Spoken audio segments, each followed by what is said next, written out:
Hey, what's up everybody? My name is SuperXJJ and welcome to another video of Hand of the Gods. And yes, my shirt is backwards. I did it on purpose. Don't judge. So in this video, we're gonna be reviewing for Asgard. That is the deck that Deathwalker made yesterday on his stream, and we're gonna be reviewing it today, analyzing the plays that you can make as a beginner, and I hope you enjoy.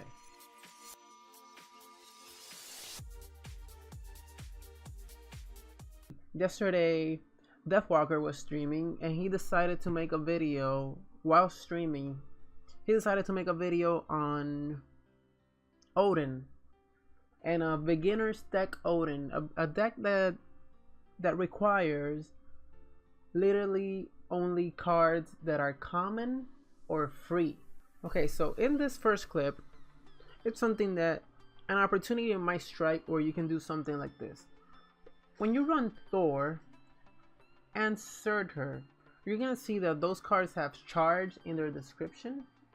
Charge means that once you summon it from your hand, you can instantly play it and move it. As the tutorial already told you, when you summon something, it's exhausted, it's sleeping. You gotta wait for the other turn for you to be able to move it. I summoned Thor last round, it survived.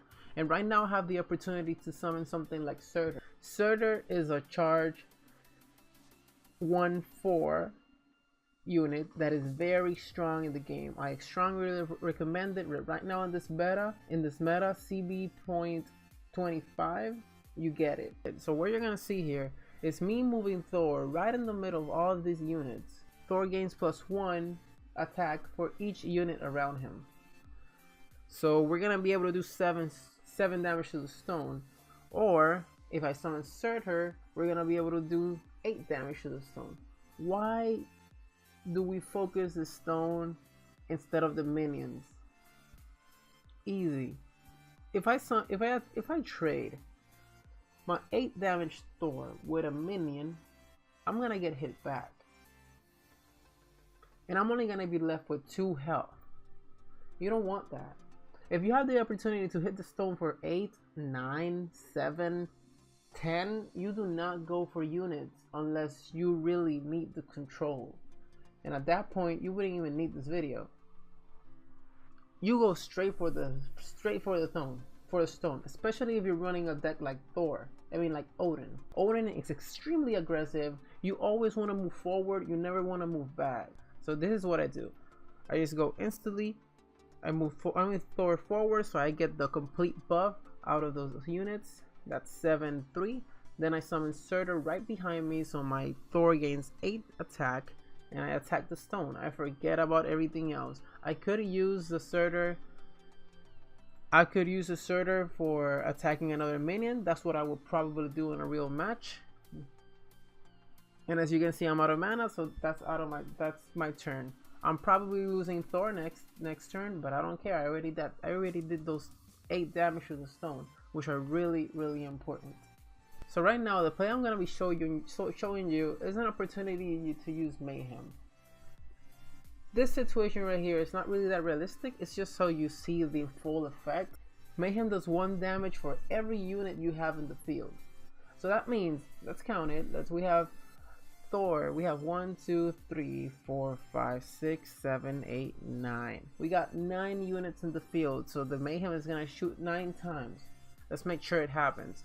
It's 1, 2, 3, 4, 5, 6, 7, 8, 9. Those are 9 shots that the Mayhem gave away, and we can actually use another Mayhem, and that's what we did. We decided to go straight for the stone. Sometimes, if you have a bunch of units and he doesn't, you're probably gonna want to use Mayhem. I told you earlier that Odin is extremely aggressive, and if you have, for example, 5 units, that's a better realistic play, and he has none. You're obviously gonna move those 5 units forward, but you're also gonna use Mayhem and do 5 damage directly to the stone, plus your units. That's 5 damage your opponent's not gonna recover from unless he summons Blade Masters or he's rocked.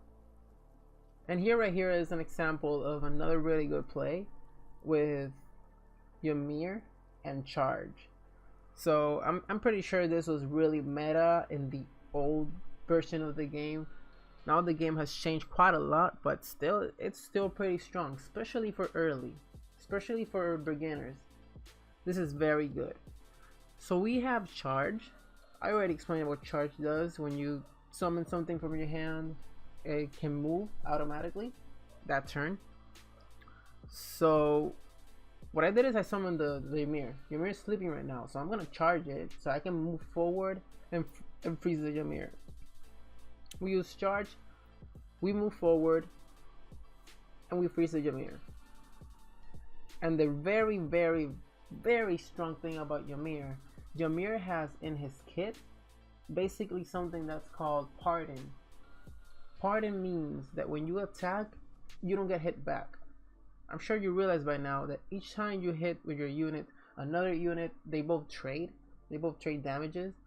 So as you can see, since I froze the Ymir, I stunned the Ymir, I am not gonna get hit back.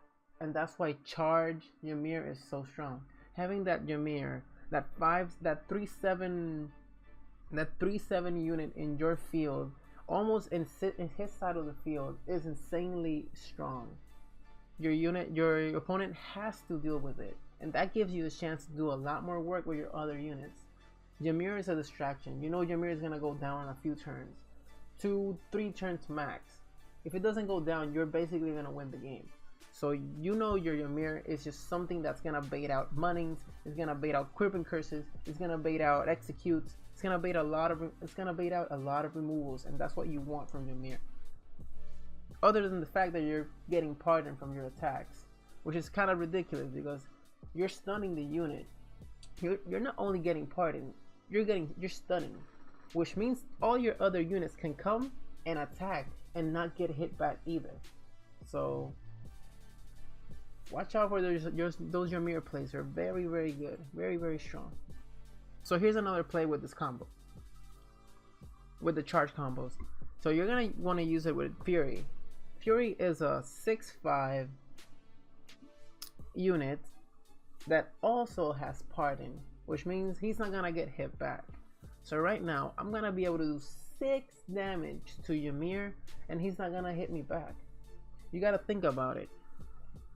If you use Charge Fury against Blade Master, you're gonna leave it with 1 health. You can take that down easily. You can kill Athena's. You can kill obviously Aphrodite's. You can kill the Surters that you're gonna see everywhere. You can kill mostly anything in the game except the Fire Giant, I would say. Except the Fire Giant and a few other cards, but you're still gonna you're still gonna leave them very, very low, and you're gonna do it without the need of trading. So that's a really important thing to be watching out. If you're in that 8 mana turn and you have 6 mana to spare next to your charge, you use it and you abuse it. That kind of rhymed.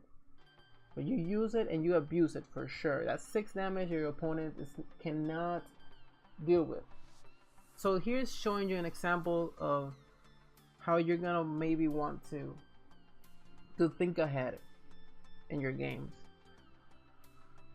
If you're almost in late game, your opponent has about 6 health. In this case, he has 1. He has 6 health. And you haven't wasted both of your gift of money. You just gotta stall. You gotta wait for those gift of monies to come by. Because these cards mean that you can use it and just hit the stone. Do 3 damage. If your opponent has 6 health left, he has full control over the board. You have nothing. You know you're gonna lose, but you still know you have those 2 cards in your deck. You wait it out. You wait it out and you wait for those cards to come by so you can use and hit the stone, win the game. So since some of my footage got corrupted, I decided to play a few realistic videos, a few realistic games. So you can see me right now with 2 summoning stones. The one on the right is my summoning stone. Haters would say it's Photoshop. So the first thing I do in the turn is I summon Trajan. Trajan has this ability, gain a 2/0 if Trajan is adjacent to a friendly unit. Right now the summoning stone does not count as a friendly unit, so my Trajan is only a 1/3 unit in the field. Then I'm gonna go, then my turn is gonna come up again because my opponent passed the turn and he completely sucks. I'm gonna use my Odin ability. My Odin ability is summon a cursed warrior with charge. Here's a small cursed warrior. Look how cute it looks. I'm gonna move my cursed warrior forward because it had charge and right in the turn where I summoned it. And then I'm gonna use Trajan and move it forward. And I'm gonna be attacking the stone with how much? Actually 4 damage. Because remember, Trajan gains 2. The cursed warrior has 1. So right now the Trajan is a 3/3 unit in the field for only 2 mana. And the cursed warrior has a 1/1. So anyways, it's a win-win. For some reason one of my files got corrupted and I can't show you all of the combos I recorded. I'm sorry for that, but for the next Zeus video I'm sure I'll surely show you everything I have. Guys, thanks for watching and see you in the next video.